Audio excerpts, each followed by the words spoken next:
Selamat berjumpa kembali dalam layanan audio Sahabat Seperjalanan. Hari ini adalah hari Minggu 2 November 2025. Tema renungan saat teduh kita dengan judul Hari yang Dimuliakan. Firman Tuhan terambil dalam 2 Tesalonika pasal pertama ayat 10 sampai dengan ke-11. Apabila ia datang pada hari itu untuk dimuliakan di antara orang-orang kudusnya dan untuk dikagumi oleh semua orang yang percaya. Sebab kesaksian yang kami bawa kepadamu telah kami percayai. Karena itu kami senantiasa berdoa juga untuk kamu, supaya Allah kita menganggap kamu layak bagi panggilannya, dan dengan kekuatannya menyempurnakan kehendakmu untuk berbuat baik, dan menyempurnakan segala pekerjaan imanmu. Mari kita berdoa. Bapa yang di dalam sorga, biarlah kami memakai hari-hari kami semata-mata hanya untuk kemuliaan Tuhan dan bukan untuk kemuliaan diri sendiri. Dalam nama Tuhan Yesus kami berdoa, amin. Shalom sahabat seperjalanan yang dikasihi Tuhan, hari yang dimuliakan. Sebelum kita membahas pada kedua ayat dari 2 Tesalonika 1, ayat 10 sampai ke-11, kita seringkali mendengar kalau orang berulang tahun dikatakan itu adalah hari yang mulia, hari yang indah, dan hari yang bahagia. Dan kalau kita berbicara kepada orang yang menjabat, seringkali di pengadilan sering menyebut hakim itu sebagai dipanggil yang mulia, atau raja dipanggil sebagai yang mulia, atau presiden dipanggil sebagai yang mulia. Dalam konteks pertemuan yang sifatnya formal, mereka-mereka yang mendapat kedudukan jabatan tinggi selalu dipanggil sebagai yang mulia. Apakah benar seperti demikian? Tentu itu adalah budaya untuk menghormati para pemimpin, menghormati segala apa yang diperbuat oleh manusia. Namun kalau kita boleh jujur, kemuliaan yang dimiliki oleh manusia adalah kemuliaan yang tidak sempurna, dan kemuliaan yang seringkali diberikan dari manusia kepada manusia.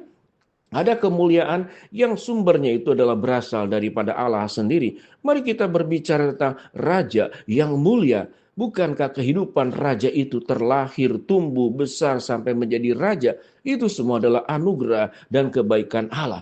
Setiap jabatan-jabatan yang kita terima itu adalah juga anugerah Allah. Kita bisa menjalani dari hari ke hari, itu adalah anugerah Allah. Kita bisa mencapai pencapaian tertentu, itu adalah anugerah Allah. Sebab tanpa anugerah kehidupan, tanpa anugerah berpikir yang kita miliki dari otak kita, tanpa anugerah yang diberikan oleh Allah yang membuat kita bisa berkarya di dalam seluruh aspek kehidupan, mungkin ilmuwan menemukan sebuah keilmuan tertentu yang bermanfaat untuk seluruh masyarakat dunia, bahkan untuk di kemudian hari menjadi catatan tersendiri sebagai para penemu-penemu orang yang luar biasa. Tetapi kalau kita boleh jujur, kemuliaan manusia pada akhirnya akan berhenti pada saat dia meninggal. Sekalipun seluruh catatan perjuangannya, jasanya itu akan diingat.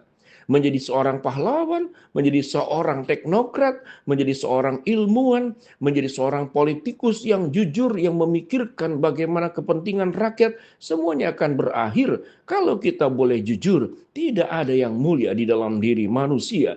Kita dicipta oleh Tuhan, yang kita lakukan dari nenek moyang kita, dan itu kemudian terus-menerus kita lakukan, berhadapan dengan dosa demi dosa. Bahkan seringkali kita bertemu orang mencapai kekayaan dengan cara-cara berdosa. Orang mencapai kedudukan dengan cara-cara berdosa. Orang mencapai kemenangan dengan cara-cara berdosa. Dan seringkali yang dilakukan adalah untuk mencapai tingkatan tertentu adalah sikut kiri, sikut kanan, injak kiri, injak kanan.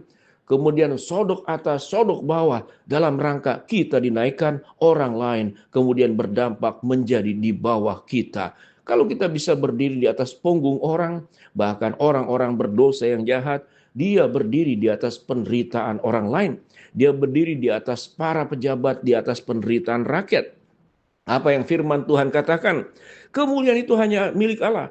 Apabila ia datang pada hari untuk dimuliakan. Kita tahu surat Tesalonika banyak berbicara tentang kedatangan Yesus yang kedua kali. Apabila ia datang pada hari itu untuk dimuliakan di antara orang-orang kudusnya dan untuk dikagumi oleh semua orang yang percaya. Kemuliaan, kekaguman kita pada dasarnya hanya ditujukan kepada Allah. Sebab kesaksian yang kami bawa kepadamu telah kamu percayai. Apa kesaksian yang kami bawa kepadamu? Adalah kemuliaan Allah yang mau datang melepaskan kemuliaannya ke dalam dunia, mengambil rupa seorang hamba, menjadi manusia, bahkan taat sampai mati di atas kayu salib, supaya kita yang berdosa diangkat statusnya dari seorang pendosa menjadi milik kepunyaan Allah, dari anak-anak kegelapan diubah oleh Tuhan menjadi anak-anak terang, dari bergelimang di dalam segala keburukan dan kejahatan kita menerima bergelimang di dalam kelimpahan kasih karunia Allah yang memberkati seluruh kehidupan kita. Pada prinsipnya tidak ada kemuliaan yang tidak boleh kita ambil sedikit pun. Segala puji syukur kemuliaan hanya bagi Allah semata-mata. Catatan ayat-ayat tersebut sangat banyak di dalam Alkitab, dalam Mazmur, khususnya juga di dalam kitab Wahyu, dan semua ayat-ayat dalam perjanjian lama dan perjanjian baru. Segala kemuliaan bagi Allah. Allah lah yang menciptakan langit dan bumi. Allah lah yang menempatkan bintang-bintang, bulan, matahari di cakrawala. Allah lah yang mengatur sebuah sistem sedemikian rupa geografi yang ada di bumi dan alam semesta. Bumi berputar, matahari bersinar, bulan menerangi pada malam hari. Semuanya adalah karya Allah. Dan Allah berkarya tanpa perlu bantuan siapapun juga. Karena kesanggupan yang ada pada diri Allah, ada kesanggupan yang sempurna. Kemahakuasaan dimiliki oleh Dia, kemahatauan dimiliki oleh Tuhan. Bahkan sifat-sifat pengampunan kasih yang maha sempurna itu ditunjukkan oleh Allah kepada kita. Sementara kalau kita mengasihi penuh syarat, sementara kalau kita mengampuni, sulitnya bukan main. Tatkala kita berbuat salah, kita berharap orang mengampuni kita.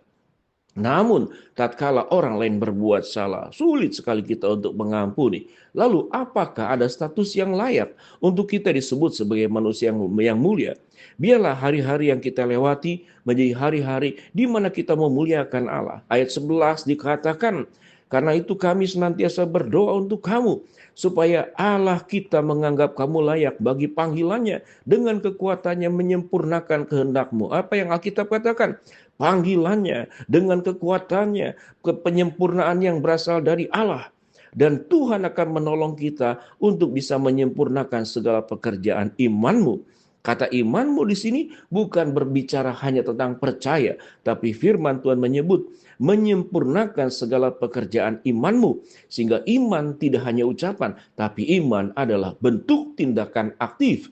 Sewaktu kita beriman kepada Kristus, hidup kita akan menunjukkan juga sebagai orang-orang beriman yang mengambil, mencontoh, meneladani karakter Kristus, mengikuti jejak penderitaannya, yang mudah memaafkan, yang mudah memberi, yang hatinya tidak punya kecondongan untuk menjadi sombong, meninggikan diri, apalagi kemudian memuliakan diri sendiri. Biarlah sahabat seperjalanan, hari-hari kita dipenuhi dengan hari yang semata-mata hanya memuliakan Allah, dan jangan tergoda untuk memuliakan diri sendiri. Sekalipun kita mencapai pencapaian tertentu, orang lain menghargai, tapi katakan kemuliaan hanya bagi Allah. Kami hanya orang berdosa yang dikasihi, diselamatkan, diberkati oleh Tuhan. Kita berdoa.